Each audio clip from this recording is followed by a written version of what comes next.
Good afternoon, everybody. Hope everybody's enjoying this dreary day, and now we get to hear from the legislators, so maybe they'll brighten up our spirits and everything. But it looks like everybody's having a good time so far. Welcome to the Douglas County Chamber's Greystone Power Luncheon. I'm Matt Barrington with Regions Bank and your 2014 Chairman of the Board. And before we give thanks for today's lunch, I would like to offer special thanks to Carrabba's Italian Grill for the catering. The food's really good, so let's give them a hand. Now I'd like to invite up John Stone for the invocation and the pledge. And thank you, John, for doing it.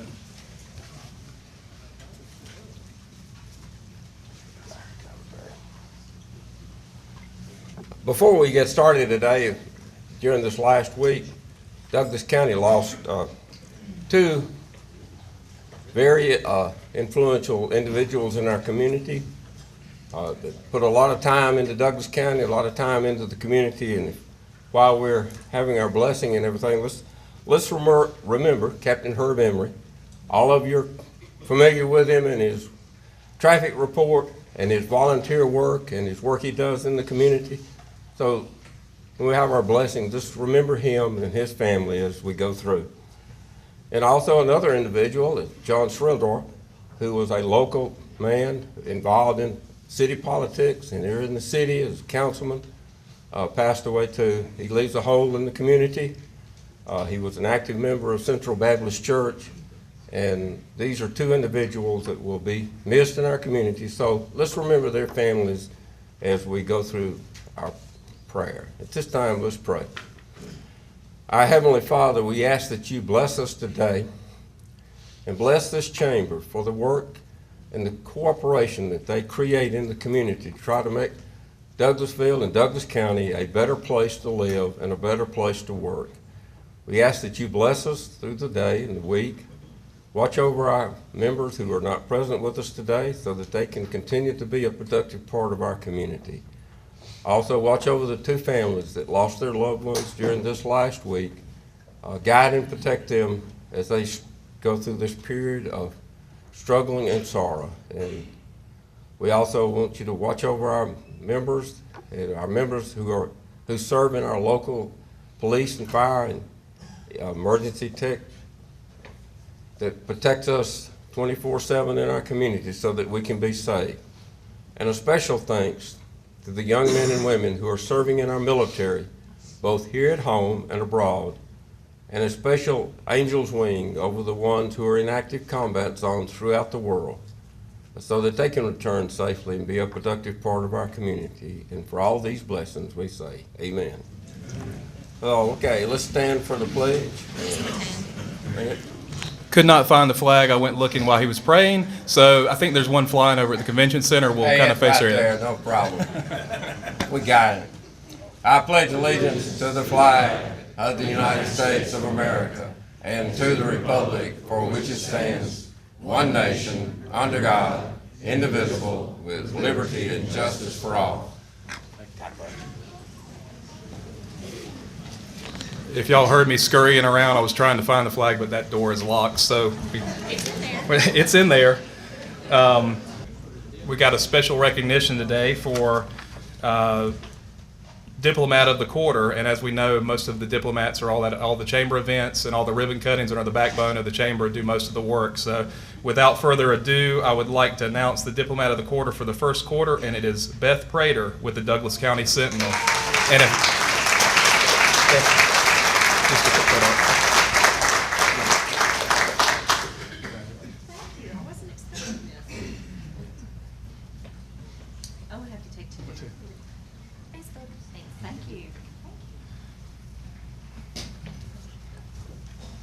All right, at this time, I'd like to invite our luncheon sponsor, John Sell with Georgia Power, to come forward and say a few words.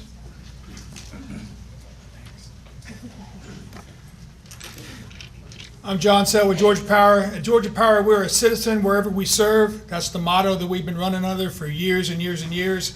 So today, we want to exemplify that a little bit. I had plans to bring Nubia Livermore, the Youth of the Year for Metro Atlanta for the Boys and Girls Club. She's a local Douglas County Boys and Girls Club member. She was scheduled to be here to give you a very powerful speech that she gave to win the Youth of the Year. in Metro among 27 other people. She's also the state runner-up. On your table, you have a poem that she wrote. That was one of the poems that she used to win a poetry slam in Metro Atlanta. Very powerful young lady. Would have given you a great speech, but unfortunately, she came down ill and is not able to be here today. So the best laid plans, and on Janet, Kelly's holding her heart because Janet's heard her speak. Very powerful young lady, does a great job representing our club. But with that being said, I also chair the local advisory council for the Boys and Girls Club of Douglas County. We have a couple of our board members here, so if you would stand at this time if you're on the Boys and Girls Club with me, Janet, Breezy, Terry. We have several others. We got about 20 members on our board. One of our primary functions is to raise money so that we can provide the great club that we have, the activities that we have, the educational opportunities that we give the kids, healthy options as far as how to eat, exercise, and then we give them exposure to colleges and universities and technical schools that they may not have the opportunity to know about if they didn't have the programs that the Boys and Girls Club offered them.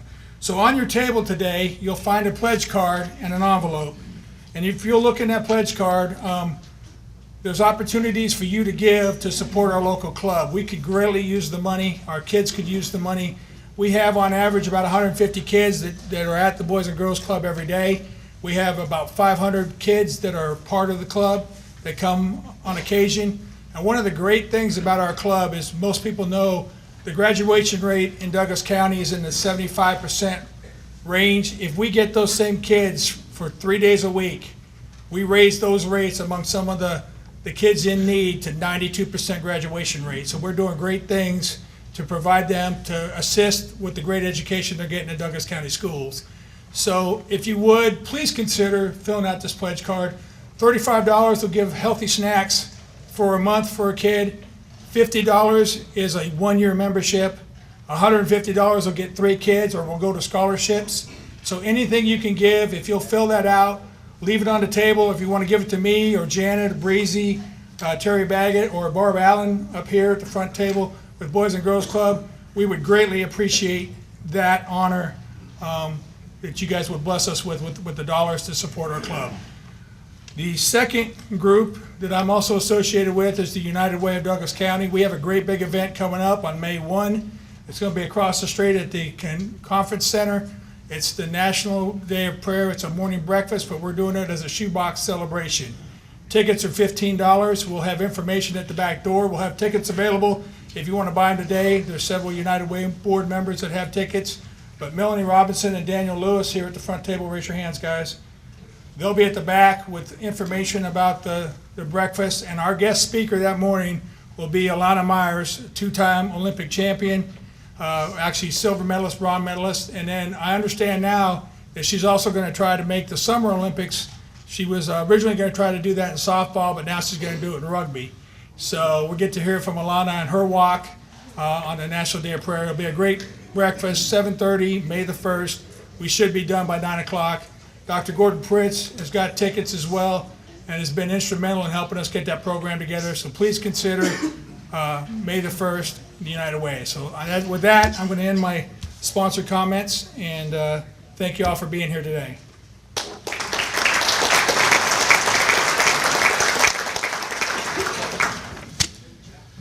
All right. Thank you, John. We appreciate Georgia Power for their continued support and everything you do in the community. It's well appreciated. It's now my pleasure to introduce the Chamber's Government Affairs Chair, Rich Johnson with AT&T. Rich will be introducing today's guest panelists, our esteemed leaders under the Gold Dome who've been working hard for our community over the last several months. And now it's my pleasure to bring up Rich.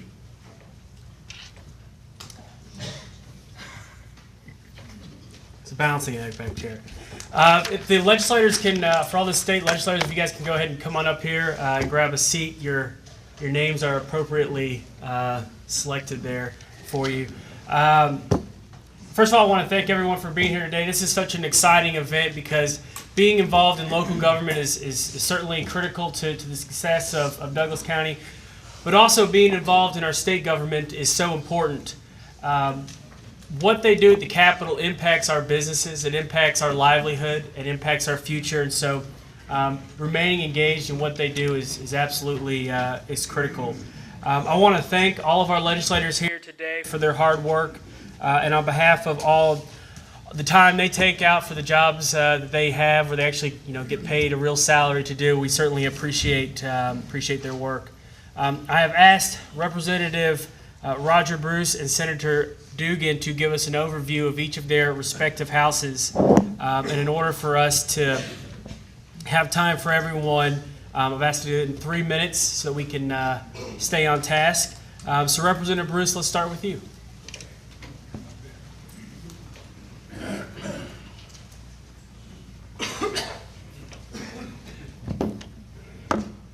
I'll come around. Good morning, afternoon, whatever it is. First, I wanted to acknowledge the fact that one of our colleagues lost her husband, and that's why she's not here, Senator Donzella James. Her husband passed away yesterday, and so she asked me to apologize for her not being here, but I think everyone can understand why she's not. And then I want to thank you also for the opportunity to participate today. I may take just a little bit more because he cut back. He told me a little longer before he cut back today. But I wanted to thank my colleagues too. You've met all of them already from the House and the Senate. And the reason why I really want to say publicly to them too is to thank them for working with me during the session, before the session, to take care of your business, because it hasn't always been like that, okay? There have been times, I've been in the legislature for 12 years now, and it has not always been the kind of cooperation that I saw this past session of the General Assembly. And I wanted to thank them for that effort. A lot of the things that took place, there were some crazy things that took place down at the General Assembly this year. And, but I wanted to point out that we met with the chamber and other shareholders or stakeholders and before the session, and we came up with a legislative agenda. And again, we hadn't done that in the past. It was all of the stakeholders got an opportunity to come out and tell us what was on their mind. And what was really different about all of this go around was that every piece of legislation that came out of those meetings had an opportunity to be discussed, debated, voted on, and that didn't always happen either. A lot of times things just didn't get discussed. They definitely didn't get debated, and sometimes there was no vote. We just showed up one day and it was done, or not done. So again, I wanted to publicly thank my colleagues for working together, because that's important if we're going to take care of your business while we're down there. And now I'm going to show my age. I got to put these glasses on because I can't see. But one of the big things that we had to deal with during the session was the budget. That is really the only thing that we're required to deal with at all. Everything else is just kind of, we do it, but we're not required by law to do it. The 2015 budget was $20.8 billion. Included in that number is $17 million for parking at the new stadium that's going to be built for the Falcons. $300 million to eliminate furloughs. We talked about that across the street a little while ago. And hopefully provide some pay increases for teachers and state employees at some point. There's also $800 million for various construction projects for schools, for libraries, and for the Savannah Harbor deepening project that's taking place. It also provides extra scholarship money for technical schools. We talked about that a little earlier as well. And about $14.5 million to improve the state ability to deal with issues like the storms that took place not too long ago. It kind of shut the place down, so there was money put aside for that. What I'm really not sure about, as we were sitting over in the other meetings, a couple of us talked about it, we keep, telling the federal government to cut back on their expenses. I mean, you hear it over and over again. Every time you hear, somebody talk is feds are spending too money, feds are spending too much money. However, we take about $12 billion from the federal government, and we're not sending it back. And that represents about 31.6% of the spending that takes place here in Georgia. So we can't have it both ways. We gotta make up our minds. Either we want it or we don't. The problem is, in large part too, is that as the session progressed, as we got through it, it seemed more like a movie script than it did a legislative body. We got to talking about drugs, we got to talking about sex, we got to talk about guns, crime, money, all of this sound like a movie script. And we need to really make up our mind what we really want to do when we're down in that General Assembly and as we prepare for it. Georgia is playing some real risky politics, as far as I'm concerned, as it relates to the refusal to expand the Medicaid and to support health care coverage for everybody. Everybody needs and is entitled to health care coverage. And whether we like what people call Obamacare or not, it is the federal law. And I'm not here to talk politics, I'm just here to kind of give you a report, but the reality is that we have to take into consideration that every citizen has a right to health care. You trying to cut me off? Okay. All right. Well, let me just do this, because one of the things that really was kind of all of us kind of dealt with down there was this gun thing. The issue about guns. I do support the right to bear arms, but I have a difficult time with some of the things that took place in terms of guns in churches, guns in schools, guns in other places. And we've got to be real careful, that if we're going to allow people to carry guns, we have to be responsible in how they do it and protect everybody. I'll cut it off. You told me I had more time, but there's a lot more to say about what took place down there, but I do appreciate the opportunity to come, and you'll be getting a newsletter from me and from us that will give you more detail about what took place down there. Thank you again. Thank you, Representative Bruce. Senator Dugan? Romer. I get stage fright if I'm behind the podium up there. Before I get into mine, I want to do another plug for the Boys and Girls Club. Near and dear to my heart, so fill out that thing. You get me out of the doghouse. My wife's associated with the Boys and Girls Club. When we get this time of year, I don't see her much, so somebody here will tell her I put in a plug. So thank you. I owe you one. And echo what Representative Bruce said. What a difference a year makes. When we were at about this point last year, we did not have an organization, a delegation that was bonding very well, quite frankly. And we're smart enough to know and concerned enough about the citizens of Douglas County to know that couldn't go on, that we couldn't continue along that path. So we worked diligently amongst each other, but more importantly with the leadership within the county to create the legislation that y'all wanted in a cohesive manner, so when we got back into session, there weren't any surprises. That's the way it's supposed to work. That's the way the whole functionality of this is supposed to work. And it did this time. And hopefully that's the precursor of how it's going to work every time. You have a formalized plan that when you get there for your constituency, and you work through that plan. So I think it went well. I think there was a couple of hiccups. Well, you got 8 people in the delegation. How many of you got 8 people in your family? And do all y'all get along all the time? Well, that's life. That's working around humans. So, but for the most part, it went along well. Now, pieces of legislation. and I'm not going to steal a lot of the thunder because I know that these guys are going to want to talk specifics on this. House bill, the gun bill. I just call it the gun bill so everybody understands what we're talking about. Which takes priority? The right to bear arms or the right to private property? Which one outweighs the other? Both of them. Both of them.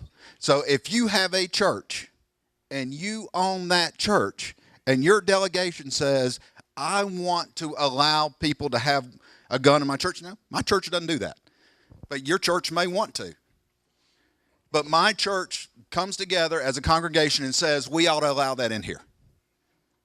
Then it ought to be the church's right to decide. That's what that is. That's not a mandate to carry guns in all the churches. That's what that is. And did anybody ever ask themselves, what happened in the state of Georgia that we specifically put a law on the books that you couldn't carry a gun in a church? You know, because nothing happens by sheer accident. There's always something that went on. What happened was in 1870, when Georgia was trying to get readmitted back into the Union, mobs were forming in churches in small communities because it was the largest gathering place in the area. And they were going out and they were terrorizing, get this, African Americans and Republicans. That was the two groups that they were going out to get. And the federal government says, if you want to get readmitted back into the United States, you have to pass this type legislation. It worked then. I think it's okay every 150 years or so to reevaluate whether we still need that. That's a fair time frame. Every 150 years, let's relook this. How am I doing? Got 30 seconds? Okay. So that ends my comments.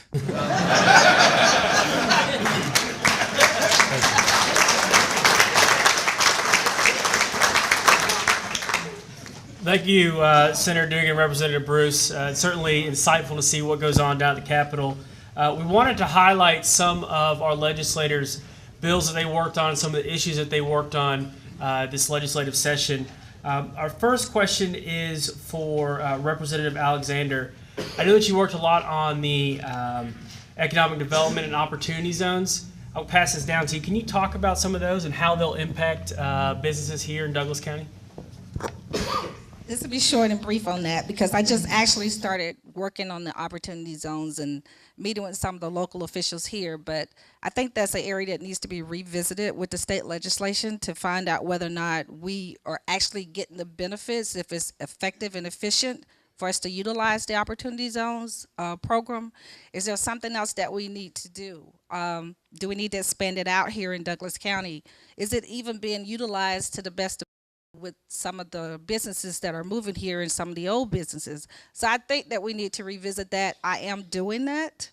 I'm pulling data from here in Douglas County, and I'm also pulling data within the state to see how I can modify that law in that program.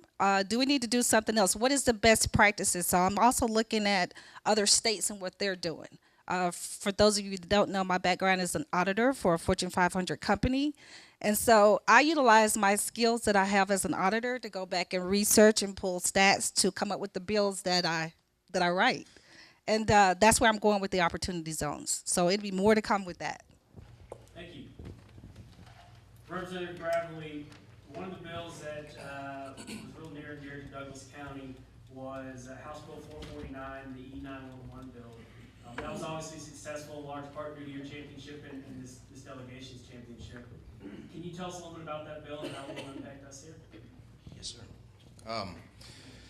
Thank you, brother.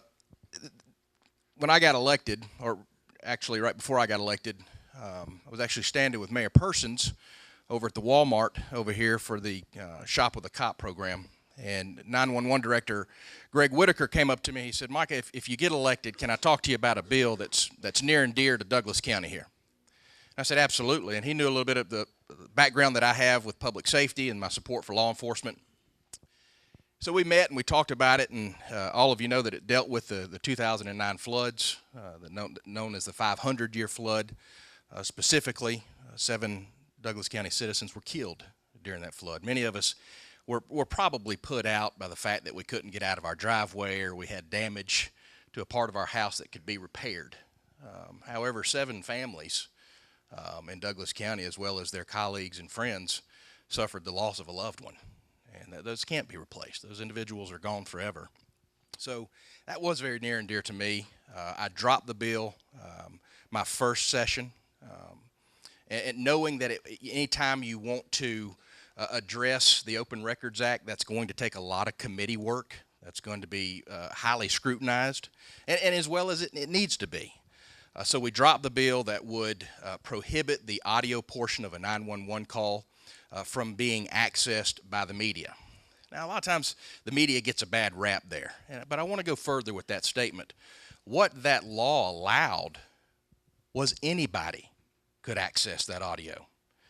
That audio could, a private individual could access it, upload it to a website, which there are several of them out there, that have the most unspeakable things on there. You can pay a membership and listen to stuff or view morbid pictures. And so some of the families were worried about the fact that this audio of their loved one that could be accessed. And to go back to the media, sometimes, not all media, especially not our Sentinel, but some media likes to, Ron, where are you? Sometimes Atlanta media likes to sensationalize things. Ladies and gentlemen, I think the public has to have access to everything. I think that's part of our society. But I think a foundation of our society is the common good of the people, the common decency of recognizing a tragedy and providing for and respecting the privacy of those who have had to go through that tragedy. This year the bill came out. We had a couple of rewrites to it. We went through 5 committee hearings on the bill. But as you said, it was important to Douglas County. It was important to me. We got the bill 163. It came to the floor. I did not understand why, but I had one individual that I went head to head with on a debate on why this bill was needed, and the way the bill came out was exactly what we intended. It would prohibit the audio portion of a 911 call where the caller dies during the call. We've put 6 provisions in there. That the call could be accessed by the family of the caller, a representative of the estate, anyone who is interested in pursuing a civil action, anyone who is pursuing a civil action, and an accused in a criminal case or in a criminal investigation. The bill passed the House 163-3, and I have to give credit where credit is due. Went over to the Senate, was sitting in Senate rules. We worked to try to get it out. It did not get called on the final day of the Senate rules hearing. We were a little worried because we were informed if the bill does not get called on this day, it will not go to the Senate floor. It will not be voted on. And Senator Dugan made sure, through working with the Lieutenant Governor and Senate leadership, that bill came out after the time period had lapsed. So I thank you very much for allowing that bill to come out, went to the Senate floor, and was voted on by an overwhelming majority. So thank you.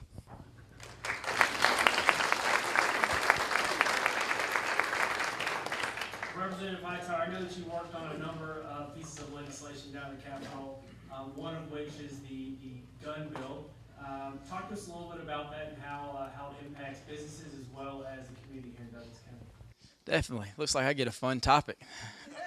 Want to reiterate a couple of things. One, that this delegation here really has come together. Now, you can tell from Roger Bruce's presentation, we don't always agree on our political sets, but we did come together as a delegation, I think, very well when it came to dealing with y'all's local issues that affect you here on these local bills. I think we had 3 or 4 different meetings amongst ourselves and with different leaders throughout the community to work on the local bills that need to be addressed. And outside of just a couple little hiccups, those bills really went through unscathed.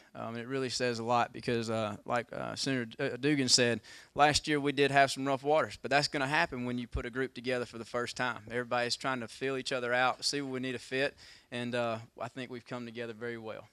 On the gun bill, all right, since I got selected to talk about it, they've already hit it on it a little bit. The reason I get pushed on the gun bill a lot is because I was one of the 6 folks that really championed this gun bill. And the reason for that is when I ran, one of the things that I campaigned on was that I'd be very strong on the Second Amendment. And now I've won my election telling the people that I spoke to each and every day that I went to their house, or we had a group like this, I gave my word that I would always stand up for your Second Amendment. And so that's what I'm doing. As an elected official, I'm trying to keep my word and keep the campaign promises that I made when I was elected. And one of those was to be a strong champion for your Second Amendment. Now, I'm going to go through this gun bill very quickly. It's fairly long, but I'm going to go through it very quickly because like Representative Gravely said, some things get sensationalized by the media, and this bill is not nearly as bad or as evil as some would try to make it sound. The gun bill simply allows, we'll start with the churches, that churches can choose whether or not they want to allow guns in their church or not. All right? It's not a mandate that you have to allow them. A church group can come together and they can decide whether or not they want to have guns in their church, and if they decide that they can, then they can. All right? The gun bill also says that government buildings that aren't that don't have a checkpoint. In other words, they don't have a law enforcement officer or metal detector at their front door, that someone can bring a firearm into a government building that does not have a security checkpoint. If a building has a security checkpoint, then the gun can't go into that building. All right. Now, there was some issues about courthouses and guns in courthouses, but guns cannot be allowed in courthouses. All right. That didn't change. That stayed the way it was. There was also saying that we're going to allow guns in bars. All right. Well, that was current law. All right, a lot of people don't realize that. Bars, under past law, what was already in place was private property, much like the churches. And the private property owner, the bar owner, got to decide whether or not guns could be allowed in the bar or not. All right, that was current law. All right, but what we changed is if the bar owner said, you can't have your gun in my bar, and you walked into the bar, that possession of that gun right then was a criminal charge. So what we did is we changed it a little bit. So the way it is now, it states that it's still up to a bar owner whether or not you can have a gun in their private property or in their business or not, right? But if you were to go into the bar with your gun, that act in and of itself is not a crime if the bar owner says he doesn't want you to have a gun. What would happen in that situation is the bar owner would then say, hey, in our establishment, we don't allow guns. You'd then be asked to leave. No charges would be pending. If you didn't leave, then you could be subject to be held for trespass because you'd been asked to leave and you're not. But the actual action of having the weapon on you, that would not be a charge. So that's kind of where, that the media said, oh, we're putting guns in churches, guns in bars. This is a little more than that. Now, the other one that they said is we're putting guns in schools, all right? And that was a big tagline, guns in schools, guns in bars, guns in churches. Well, we've already explained guns in bars, guns in churches. Here's guns in schools, all right? First of all, campus carry is off, so you can't have people carrying guns on school campus, all right? That was not in the bill. What we did place in the bill is that local school boards, now it's not a mandate by the state. All this is local control, all right? So focus on what I'm telling you here. Your local school board can decide whether or not they want school officials or teachers to carry a firearm. It's a local choice. We just said that we're giving your local school districts the choice to arm certain teachers and certain faculty members if they choose to. Then the teacher or the faculty member has to choose to carry the gun. And there's language in the bill that says that person nothing can come against that person if they don't want to. So let's say the school board says, we want to carry guns and we want you to carry one. But you hate guns. And you say, no, I don't want to. School can't do anything against you for you saying you didn't want to. The school has to choose to do it. You have to volunteer to do it. And then the school, once that happens, the school then also gets to choose what training they're going to require of whoever's carrying the weapon, all right? So all local control. If the school district decides to have firearms in their school and have teachers to carry, the firearm has to remain on the teacher and not just in a purse or something. It has to be holstered on them so it can't be grabbed away. If the firearm is not on the teacher, it has to be in a lockbox secured in the room. It has to be in a safe. So that there's a lot of things in this gun bill that get sensationalized in the media, but it's not really near as bad. It's a very good bill that really it took a very progressive step in protecting each of your Second Amendment rights. Thank you, Representative Hightower.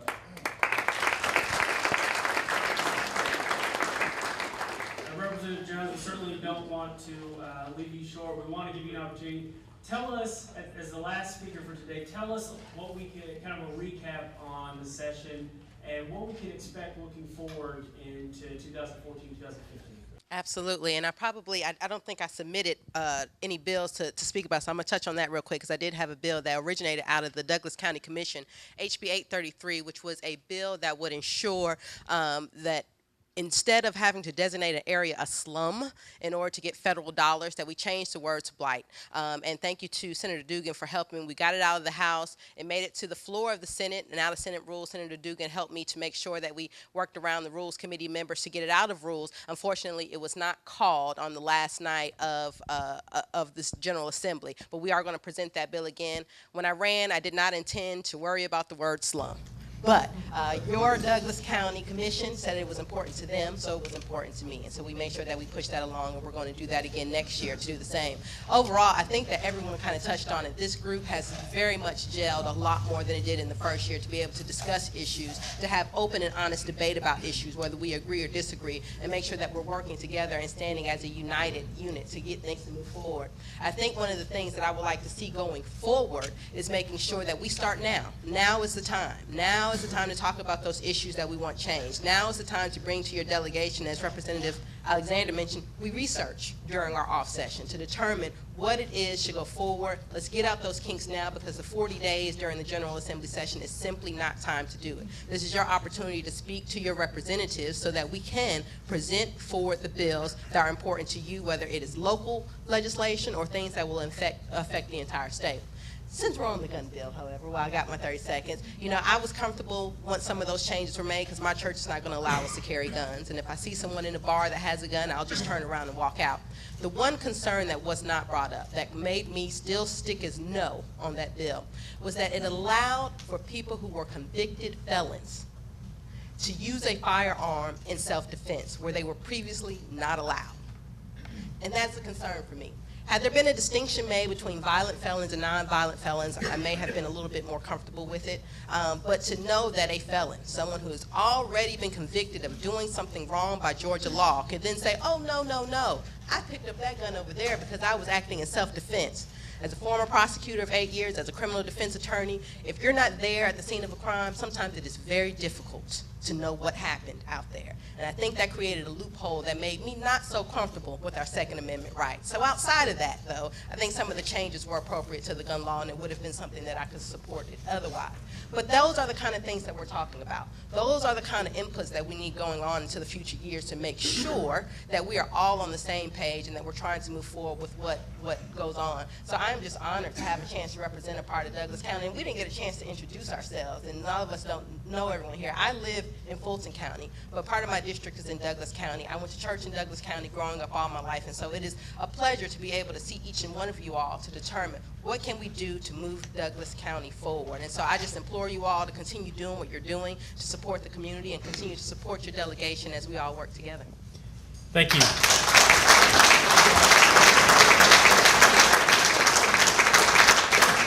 And thank you, Representative Jones. Those are great comments, just to remind folks to stay engaged and to stay involved in their state government, because what happens at the state capitol does impact you, does impact your businesses. And before I turn it back over to my esteemed colleague, let's give them a round of applause for all the great work they do.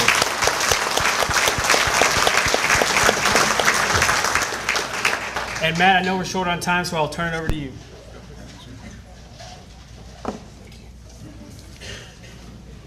All right, just some closing comments real quick. The Business Community Expo is on May 3rd. We're almost sold out of exhibitor space, so please see Kimberly if you want to participate. There'll be a lot going on this year. It is the Douglas County Day out there also, so it'll be a good time for people to be able to exhibit if you don't have a storefront, and the mall will be probably packed. If you're not exhibiting, we hope you come out and support your fellow chamber members also. Thanks again to our legislators for joining today, and One Community Church for the use of the facility, and Carrabba's for great food, to Georgia Power for being sponsoring today's luncheon, and to Greystone Power for being the naming sponsor, everyone. We will see you at the Comcast After Hours, sponsored by Assured Heating, Comfort, and Air on April 24th. So have a great rest of your day. Thank y'all.